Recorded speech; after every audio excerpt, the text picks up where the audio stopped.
Okay, so what are inputs and what are outputs? What does selling results mean in accounting terms? Well, let me tell you a story that Richard told me and that he's repeated several times about a chocolate lava cake.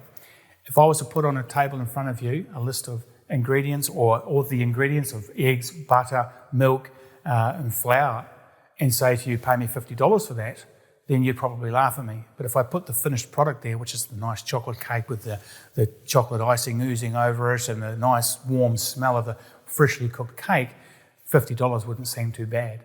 So that's what we talk about when we say sell the outputs, not the inputs. If you're going to sell the inputs, which in your case, if you list on your website all your ingredients, we do BAS, we do tax planning, we do GST and BAS, and we'll do growth meetings and advisory, and it's just all sorts of list of ingredients. Really, that's what you're doing, is you're just listing the ingredients of what you do as an accounting firm.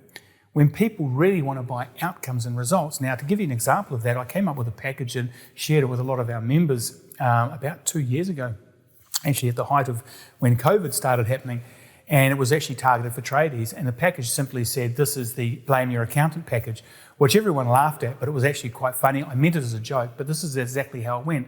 Blame Your Accounting package is for the tradie out there that constantly forgets when his tax is due, forgets to pay his tax, needs constant reminders of when it's due, how much is due and why it's due, and relies on the accountant to give that information, still doesn't actually pay it, but then wants to blame the accountant and say it's the accountant's fault for not being informed. If that sounds like you as a tradie, then by all means give us a call. Now, I know that a number of accountants used that package and called it the Blame Your Accountant package and sold quite a few of those packages, and the tradies actually laughed and said, yeah, that's me. And that's exactly what selling outputs and results is all about. So this was all about tradies wanting to stay out of trouble with the ATO and wanting to be able to be absolved of any sort of responsibility on it, and that's how they wanted to feel emotionally. If we turn around and look at other cases like that, we look at juice bars. You don't go in and buy a orange and pear and mango juice. You might buy the energy booster, or you might buy the immune system, or the energizer. Any sorts of those sort of menus and packages have an outcome associated to it. So when you go in and buy them, you look at it and you go, actually, you look up on the menu board and you go, I actually do feel like I want a bit of energy, so I'm going to grab the Energizer drink. You don't even look too much at what the ingredients are.